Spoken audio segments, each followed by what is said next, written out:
Olá, seja muito bem-vindo ao nosso canal. No vídeo anterior, eu comentei que hoje falaríamos sobre o batismo, especificamente quem pode batizar.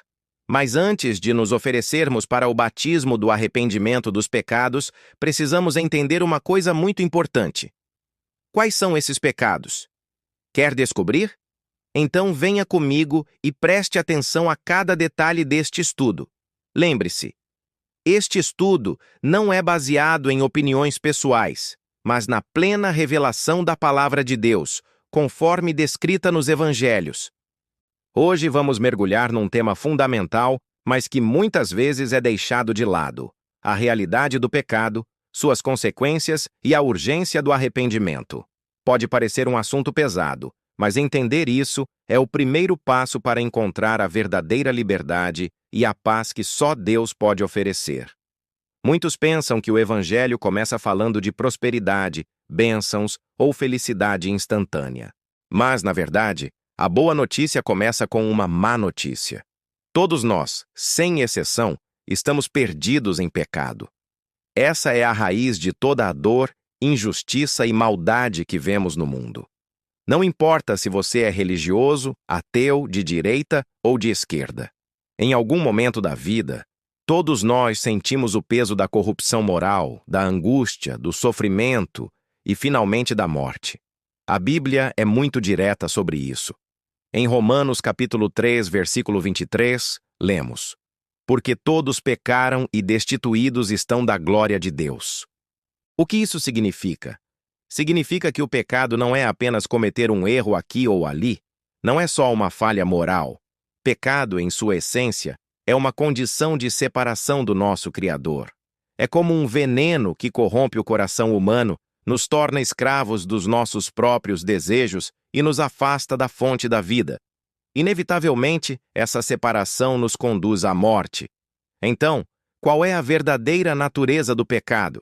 É uma rebelião contra Deus. É a nossa tentativa de viver de forma independente, de sermos os deuses de nossas próprias vidas, buscando autonomia absoluta. É por isso que o pecado não é apenas algo feio ou imoral. É uma afronta direta ao Criador do universo, que nos fez para um relacionamento com Ele.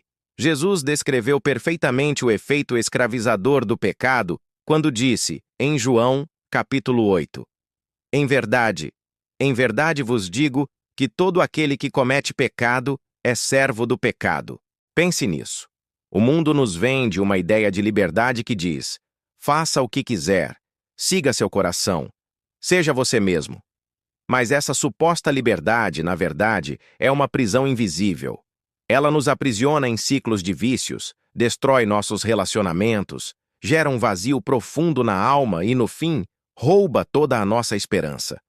E as consequências disso são universais. Ninguém escapa.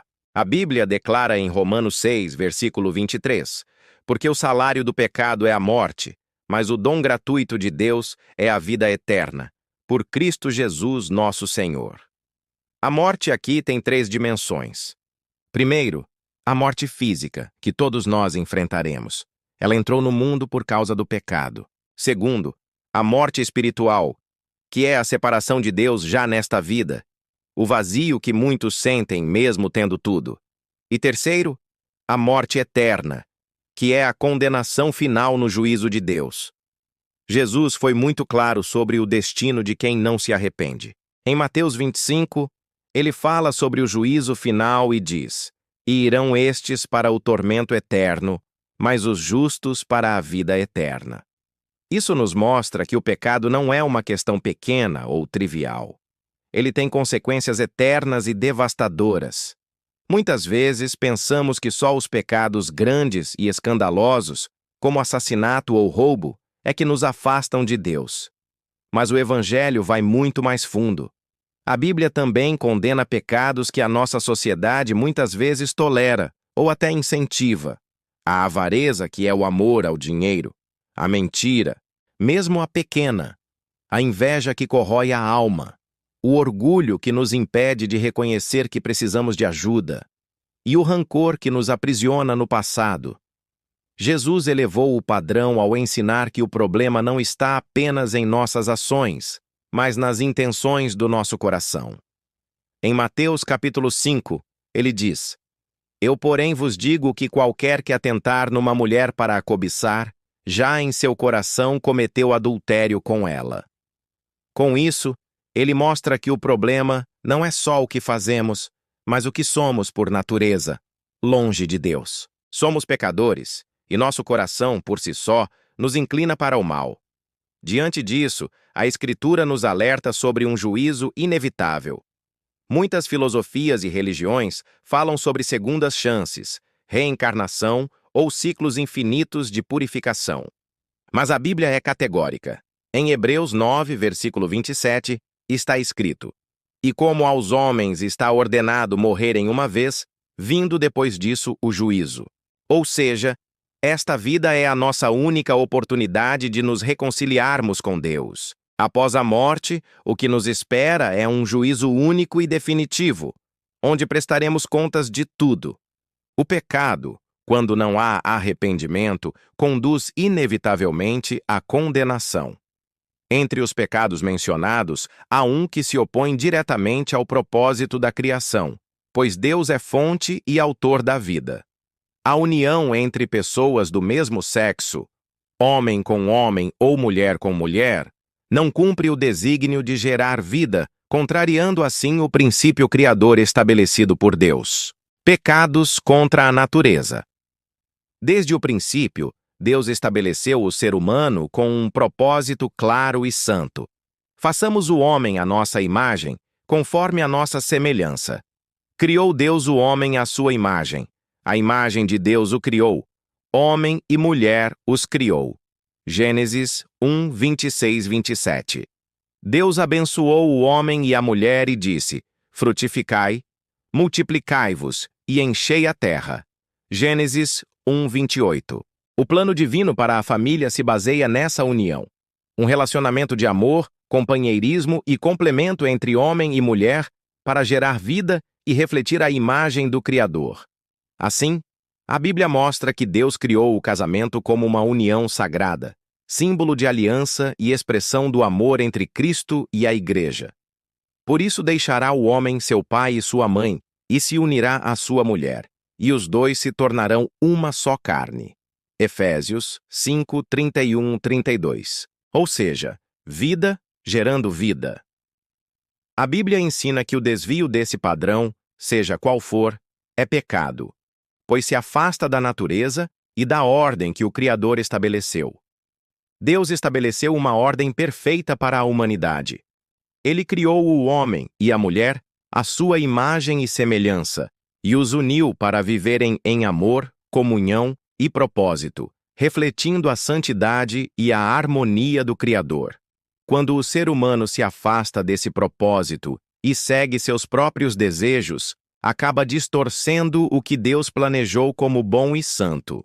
O apóstolo Paulo, ao escrever a carta aos Romanos, descrita a seguir, ele expõe as consequências da rejeição de Deus e da entrega às paixões contrárias à natureza divina.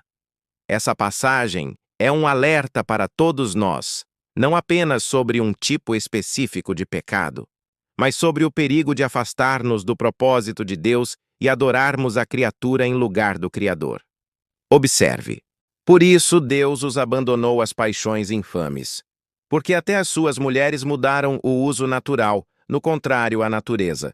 E semelhantemente também os varões, deixando o uso natural da mulher, se inflamaram em sua sensualidade uns para com os outros, varão com varão, cometendo torpeza, e recebendo em si mesmos a recompensa que convinha ao seu erro. Romanos capítulo 1, versículo 26 e 27. Paulo vai além. Mostra que não apenas os praticantes, mas também os que aplaudem e apoiam tais práticas estão sob o mesmo juízo. Os quais, conhecendo a justiça de Deus, que são dignos de morte os que tais coisas praticam, não somente as fazem, mas também consentem aos que as fazem. Romanos capítulo 1, versículo 32. Aqui fica claro. Não se trata de opção de vida ou orientação, mas de rebelião contra a ordem do Criador. Análise bíblica e significado de sodomia, em Romanos, Capítulo 1, versículos do 18 ao 32. Contexto geral. O apóstolo Paulo descreve o processo pelo qual a humanidade, ao rejeitar Deus, se afasta da verdade e mergulha em comportamentos contrários à sua vontade. Esse afastamento espiritual leva a uma corrupção moral e sexual, pois quando o ser humano não reconhece o Criador, ele perde o senso de propósito e passa a usar o corpo, que é uma dádiva divina, de modo distorcido. Porque do céu se manifesta a ira de Deus sobre toda a impiedade e injustiça dos homens que detêm a verdade em injustiça. Romanos capítulo 1, versículo 18. Paulo não fala de um povo específico ou de um tempo limitado. Ele descreve um princípio universal, que se repete em todas as gerações. Quando os homens e mulheres conhecem a verdade de Deus, mas escolhem viver contra ela. Com isso, o próprio Deus os entrega às consequências de suas escolhas. Deus os entregou a paixões infames. Romanos capítulo 1, versículo 26. Essa expressão mostra que o afastamento espiritual tem reflexos diretos no corpo e na moral. Deus permite que o ser humano colha os frutos de sua rebeldia e assim ele acaba dominado por paixões vergonhosas que distorcem o sentido natural da sexualidade.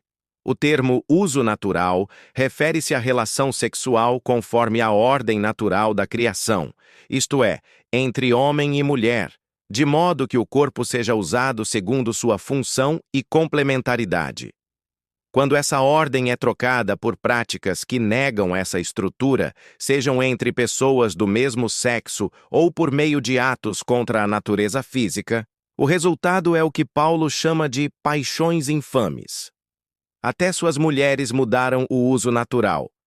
Paulo diz que as mulheres desses homens também se desviaram, praticando atos contrários à natureza, ou seja, refere-se tanto à mulher aceitar a relação sexual anal com um homem ou se relacionar sexualmente com alguém do mesmo sexo que ela, relação homossexual.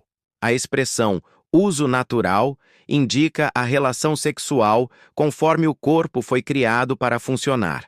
Ao mudar esse uso, as mulheres passaram a adotar práticas antinaturais, como, por exemplo, o coito anal, conhecido como sodomia. Biologicamente, o intestino grosso não é um órgão receptivo projetado para penetração, como a vagina, que possui tecidos elásticos, lubrificação natural e uma função reprodutiva. A anatomia do reto e do ânus, embora permita a dilatação, é otimizada para a eliminação, não para a penetração regular ou vigorosa, o que pode aumentar o risco de lesões, infecções e problemas de saúde. O termo sodomia é qualquer relação sexual que desvia da finalidade natural do corpo, seja entre pessoas do mesmo sexo ou entre homem e mulher, que buscam prazer de forma que contradiz a estrutura física e moral que Deus estabeleceu. Semelhantemente, também os varões. Romanos capítulo 1, versículo 27.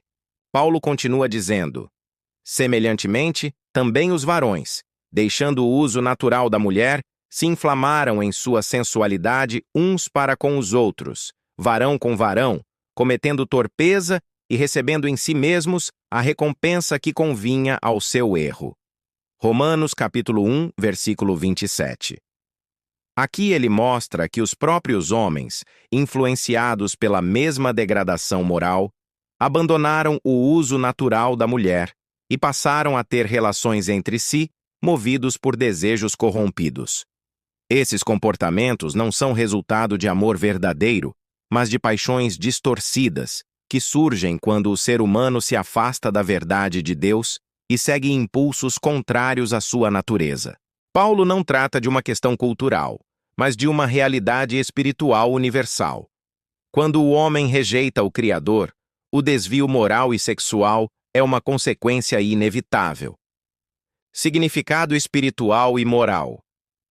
Romanos 1 não fala de uma época isolada, mas de uma verdade que se aplica a todas as gerações.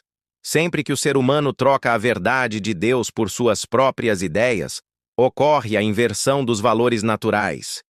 A distorção sexual é uma das expressões mais visíveis dessa rebeldia. A mensagem é clara.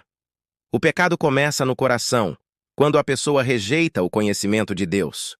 O resultado é a distorção da natureza humana e do propósito do corpo. Relações sexuais que não seguem o padrão natural estabelecido por Deus, sejam homossexuais ou heterossexuais, representam rebeldia espiritual. O texto revela que a ira de Deus se manifesta sobre toda impiedade e injustiça, e que os que persistem no pecado, sem arrependimento, permanecem sob condenação divina. A sexualidade humana deve refletir o propósito de Deus e respeitar a estrutura natural com que fomos criados. Nos Evangelhos, Jesus explica que a blasfêmia contra o Espírito Santo é o único pecado que não será perdoado. Mateus 12, 31, 32, Marcos 3, 28, 30, Lucas 12, 10. Esse ensino surge quando os fariseus, ao verem Jesus expulsar demônios pelo poder do Espírito de Deus, atribuíram essa obra ao diabo, dizendo: ele expulsa os demônios por Belzebu, príncipe dos demônios. Mateus 12, 24. Diante disso, Jesus advertiu que atribuir ao maligno aquilo que é claramente obra do Espírito Santo é um pecado gravíssimo. Assim, podemos entender que a blasfêmia contra o Espírito Santo é rejeitar conscientemente a ação de Deus, chamando o bem de mal. O resultado dessa atitude é um coração endurecido e sem arrependimento, o que torna o pecado imperdoável. João 16, 8. Em outras palavras, é fechar o coração para a ação do Espírito, recusando-se a reconhecer Jesus como Senhor e Salvador até o fim. E por isso, não há perdão, porque a pessoa rejeita o próprio meio pelo qual o perdão é oferecido. Quem rejeita esse propósito demonstra afastamento espiritual. Quem se arrepende e se submete à vontade de Deus encontra perdão e nova vida em Cristo. Assim, a verdade bíblica une justiça e graça. Portanto, meu amigo, minha amiga, não despreze o alerta de Deus, pois apesar de todas nossas iniquidades, Ele chama ao arrependimento e está pronto para nos perdoar e nos adotar como filhos. Se o Evangelho apenas denunciasse o nosso pecado e o juízo, seria uma mensagem de desespero. Mas Deus apresenta a solução perfeita, Jesus Cristo, seu Filho amado. Porque Deus amou o mundo de tal maneira que deu o seu Filho unigênito, para que todo o que nele crê não pereça, mas tenha a vida eterna. João 3,16. Ele, o Filho de Deus, viveu uma vida perfeita, sem pecado, e na cruz tomou sobre si a punição que nós merecíamos. Ele pagou o nosso preço, e por meio dele, Deus oferece perdão completo e uma vida totalmente nova. O fim está próximo e a Bíblia revela isso. Nos últimos dias, sobrevirão tempos difíceis, porque muitos serão egoístas, gananciosos, arrogantes, desobedientes aos pais, ingratos, sem amor e amantes dos prazeres mais do que de Deus, tendo aparência de piedade, mas negando o seu poder. Por isso, fazei morrer o que é terreno em vós: a imoralidade sexual, a impureza, as paixões vergonhosas, os maus desejos e a avareza, que é idolatria. Afastai também a ira, a maldade, a mentira e toda a linguagem obscena, pois por causa dessas coisas vem a ira de Deus sobre os filhos da desobediência. As obras da carne são conhecidas: imoralidade, idolatria, feitiçarias, inimizades, ciúmes, iras, contendas, invejas, bebedices e coisas semelhantes a estas. E os que praticam tais coisas não herdarão o reino de Deus. Não vos enganeis, nem impuros, nem idólatras, nem adúlteros, nem efeminados, nem sodomitas, nem ladrões, nem avarentos, nem bêbados, nem maldizentes, nem roubadores herdarão o reino de Deus. Todas as coisas me são lícitas, mas nem todas convêm. Todas me são lícitas, mas não me deixarei dominar por nenhuma delas. E tais fostes alguns de vós, mas fostes lavados, santificados e justificados em nome do Senhor Jesus Cristo e no Espírito do nosso Deus. Porém, aos covardes, incrédulos, abomináveis, homicidas, impuros, feiticeiros, idólatras, e a todos os mentirosos está reservado o lago que arde com fogo e enxofre, que é a segunda morte. Segunda carta a Timóteo, capítulo 3, versículos 1 ao 5. Carta aos Colossenses, capítulo 3, versículos 5 ao 9. Carta aos Efésios, capítulo 5, versículos 3 ao 6. Carta aos Gálatas, capítulo 5, versículos 19 ao 21. Primeira carta aos Coríntios, capítulo 6, versículos 9 ao 12. Apocalipse, capítulo 21, versículo 8. É uma lista pesada, não é? Mas ouça a continuação. E tais fostes alguns de vós, mas fostes lavados, mas fostes santificados, mas fostes justificados em nome do Senhor Jesus Cristo e no Espírito do nosso Deus. Isso é maravilhoso. Entre os primeiros cristãos, havia pessoas que antes viviam como ladrões, adúlteros, idólatras, pessoas presas a todo tipo de imoralidade. Mas elas foram transformadas. Como? Não foi porque elas se esforçaram para serem pessoas melhores. Foi porque elas se arrependeram, abandonaram seus maus caminhos e colocaram sua fé em Jesus. Elas foram lavadas pelo sangue de Cristo e receberam um novo coração e uma nova vida. E a mesma transformação está disponível para nós hoje. Por isso, o chamado do Evangelho não é para você se juntar a uma religião, seguir um conjunto de regras ou participar de rituais. O chamado é para uma mudança radical de vida, que começa com duas coisas: arrependimento e fé. Em Atos, capítulo 3, versículo 19, Pedro prega à multidão e diz: Arrependei-vos, pois, e convertei-vos, para que sejam apagados os vossos pecados, e venham assim os tempos de refrigério pela presença do Senhor. Arrependimento não é apenas sentir remorso ou tristeza por ter sido pego. Arrependimento é uma mudança de mente e de direção. É reconhecer que nosso caminho estava errado, que nossa rebelião contra Deus nos levou à ruína. É dar meia volta e correr na direção oposta, em direção a Cristo, reconhecendo que só nele encontramos perdão, cura e restauração. Então, o pecado é uma realidade universal e séria. Suas consequências são a morte espiritual nesta vida e a condenação eterna na próxima. Ele se manifesta tanto em rebeliões claras, como imoralidade e idolatria, quanto em pecados mais sutis, como orgulho, inveja e mentira. E o juízo de Deus sobre o pecado é certo e inevitável. Mas a grande notícia é que Jesus Cristo veio para nos resgatar. Ele oferece perdão, santificação e uma vida nova e abundante. Por isso, o convite do Evangelho é para todos, sem exceção. Não importa seu passado, não importa quem você é, se você é ateu, religioso, indiferente, se seus pecados são visíveis para todos ou se estão escondidos no seu coração. Todos nós precisamos ouvir a voz de Cristo que nos chama hoje, em Mateus 11, versículo 28. Vinde a mim, todos os que estáis cansados e oprimidos, e eu vos aliviarei. Se você se sente cansado do peso do seu pecado, oprimido pela culpa e pelo vazio, saiba que existe alívio e esperança em Jesus. Volte-se para Ele em arrependimento e fé, e Ele apagará seus pecados e lhe dará um novo começo. A graça, o coração e a seriedade do pecado.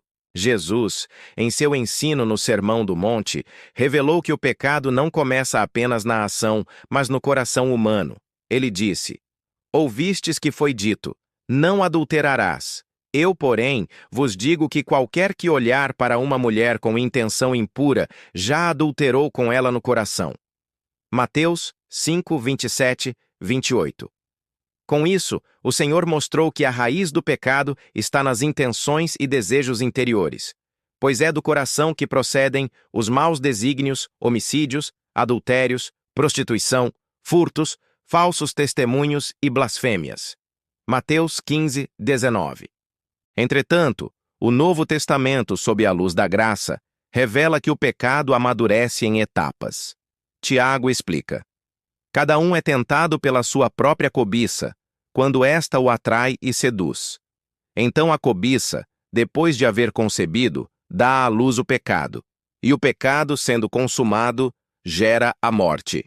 Tiago 1, 14 e 15. Ou seja, o simples pensamento ou tentação não condena imediatamente o homem, mas, quando ele cede e consuma o pecado, esse ato o separa de Deus. Jesus, como Criador e Senhor, conhece as nossas fraquezas. Ele sabe que somos capazes de pensar tanto o bem quanto o mal, muitas vezes de forma involuntária. A Escritura afirma: não temos sumo sacerdote que não possa compadecer-se das nossas fraquezas. Porém, um que, como nós, em tudo foi tentado, mas sem pecado. Hebreus 4:15. Contudo, o mesmo Deus que perdoa também adverte. O perdão não é licença para o pecado voluntário. Há uma diferença entre cair por fraqueza e viver deliberadamente em pecado.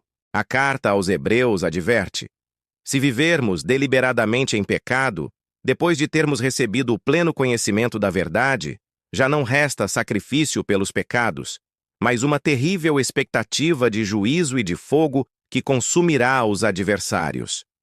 Hebreus 10, 26, 27. E o texto continua dizendo que quem assim procede pisa o Filho de Deus, profana o sangue da aliança e insulta o Espírito da graça. Hebreus 10, 29.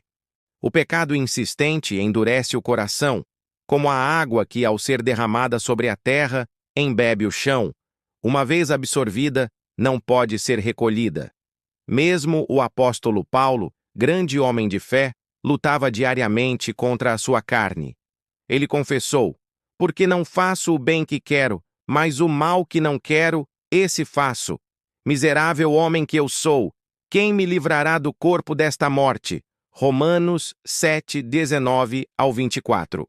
E também revelou que havia recebido um espinho na carne, algo que o afligia constantemente.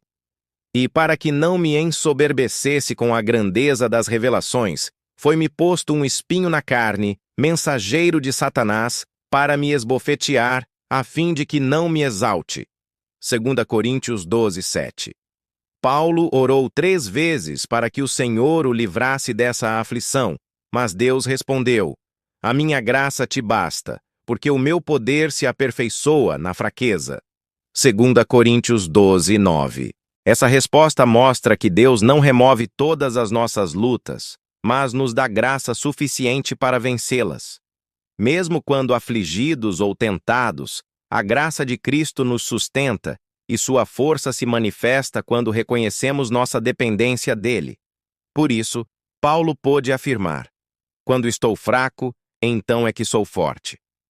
2 Coríntios 12, 10. Dessa forma, entendemos que viver sob a graça não significa estar livre da luta, mas capacitado a resistir.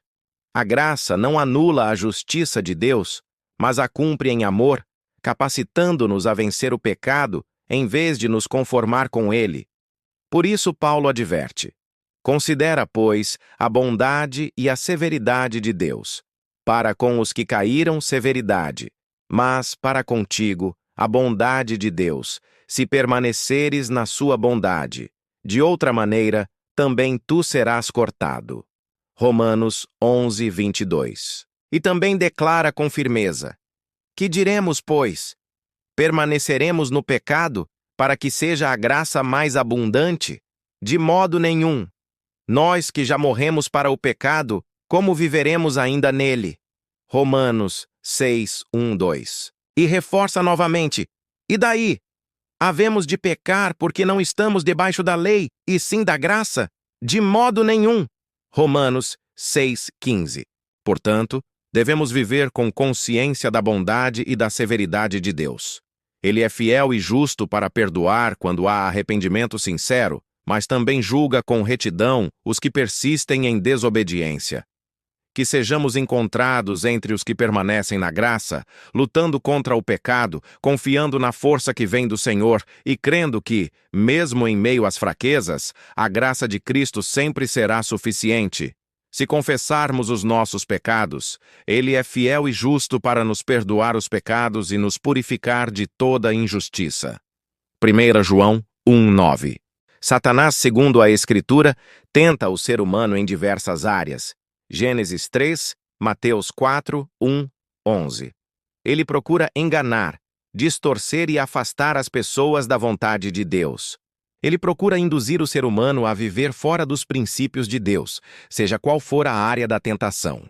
E por que as Escrituras Sagradas falam tanto sobre nos abstermos da idolatria? A idolatria não se limita a imagens de barro ou de gesso, ela vai muito além disso. Idolatria é tudo aquilo que ocupa o lugar de Deus em nosso coração. Ela está no esporte, quando o coração se prende mais ao ídolo do campo do que ao Criador. Está na música, quando exaltamos artistas como se fossem deuses. Está nos líderes, quando damos a eles uma honra que pertence somente a Deus, a ponto de agir como se aquela pessoa estivesse presente, mesmo quando não está. Um ídolo não é apenas um objeto, mas qualquer coisa ou pessoa a qual entregamos o amor, a admiração e a adoração que deveriam ser de Deus. Satanás sabe disso. Ele corrompe a mente do homem e o afasta do Pai, colocando o homem no centro, como se fosse o próprio Deus. E é justamente aí que o coração se perde, quando o Criador deixa de ser o centro e algo criado passa a ocupar o seu lugar. Meu irmão, minha irmã, hoje vamos refletir sobre algo muito sério e atual: a perda do amor pela vida e o quanto o ser humano tem se afastado de Deus. A Bíblia já nos alertava sobre isso em 2 Timóteo 3:1-3, quando diz: nos últimos dias sobrevirão tempos difíceis. Os homens serão amantes de si mesmos, sem afeto natural. E é exatamente o que vemos hoje. Pessoas que aplaudem a violência celebram uma joelhada, um soco, um chute na cabeça, como se fosse um troféu, uma glória, lutas marciais que estão cada vez mais se assemelhando às que ocorriam nos coliseus romanos. A busca constante por mostrar força, poder e superioridade tem afastado o homem cada vez mais de Deus. Mas o que de fato se celebra ali? A superação ou a violência? A força ou o domínio sobre o outro? Aplaudem a dor, a agressão e o sangue, esquecendo-se de que cada vida é preciosa diante de Deus. A Bíblia diz em Salmos 11:5: o Senhor prova o justo, mas ao ímpio e ao que ama a violência, a sua alma odeia. Em 1 João 2,16 está escrito: a soberba da vida não procede do Pai, mas do mundo. E Tiago 4,6 nos lembra: Deus resiste aos soberbos, mas dá graça aos humildes. Mas o homem tem se esquecido de algo essencial. Gênesis 3,19 diz: porque és pó, e ao pó tornarás. Ou seja, por mais que se exalte, por mais poder que busque, ele continua sendo pó diante do Criador. A vinda de Cristo está próxima, e por isso devemos buscá-lo todos os dias. Não sabemos o dia nem a hora, nem da sua volta, nem da nossa própria morte. Mateus 24, 42, 44 nos adverte: vigiai, pois, porque não sabeis a que hora há de vir o vosso Senhor. E em Mateus 25, 13, Jesus reforça: vigiai, pois, porque não sabeis o dia nem a hora em que o Filho do Homem há de vir. Mesmo assim, muitos zombam da demora de Jesus, vivendo como se ele nunca fosse voltar. 2 Pedro 3, 3, 4, 9 diz: nos últimos dias virão escarnecedores. O Senhor não retarda a sua promessa, mas é longânimo para convosco. O problema é que o homem tem edificado celeiros para si mesmo, acumulando riquezas, glórias e status, mas nada guarda para Deus. Jesus contou essa realidade em Lucas 12, 16, 21, quando falou do homem que construiu grandes celeiros, dizendo a si mesmo: tens em depósito muitos bens. Mas Deus lhe respondeu: louco, esta noite te pedirão a tua alma, e o que tens preparado para quem será? Assim também é a humanidade de hoje. Busca gloriar-se diante dos homens, mas se esquece de dar glória ao Pai. Romanos 1:21 nos lembra: tendo conhecido a Deus, não o glorificaram como Deus, nem lhe deram graças. E o profeta Jeremias 9:23-24 completa: não se glorie o sábio na sua sabedoria, nem o forte na sua força. Mas o que se gloriar, glorie-se nisto, em me conhecer e saber que eu sou o Senhor. E é justamente aí que o coração se perde. Quando o Criador deixa de ser o centro e algo criado passa a ocupar o seu lugar. Por isso, meu irmão, minha irmã, que o nosso coração não siga por esse caminho, mas permaneça firme, esperando e servindo ao Senhor em todo o tempo. Como disse Jesus em Mateus 24:46, bem-aventurado aquele servo que o seu Senhor, quando vier, achar servindo assim. Que o Senhor nos encontre fiéis, humildes e com o coração voltado somente a Ele. Saiba que Satanás atua para enganar e confundir o ser humano sobre o propósito divino. Cada pessoa enfrenta lutas e inclinações diferentes por causa do pecado. Mesmo assim, Deus oferece graça, perdão e transformação a todos que se voltam a Ele. Sujeitai-vos, pois, a Deus. Resisti ao diabo e ele fugirá de vós. Tiago 4:7. O foco central do Evangelho não está em apontar um tipo de pecado acima de outro, mas em convidar todos ao arrependimento e à nova vida em Cristo. Obrigado por assistir. Se esta mensagem tocou seu coração, compartilhe este vídeo com alguém que também precisa ouvi-la. Não se esqueça de se inscrever no canal para mais estudos como este. Agora que todos sabem sobre o pecado e suas consequências, entraremos no assunto. O significado do batismo de arrependimento e quem pode batizar. Aguarde o próximo estudo. Que Deus te abençoe e um forte abraço.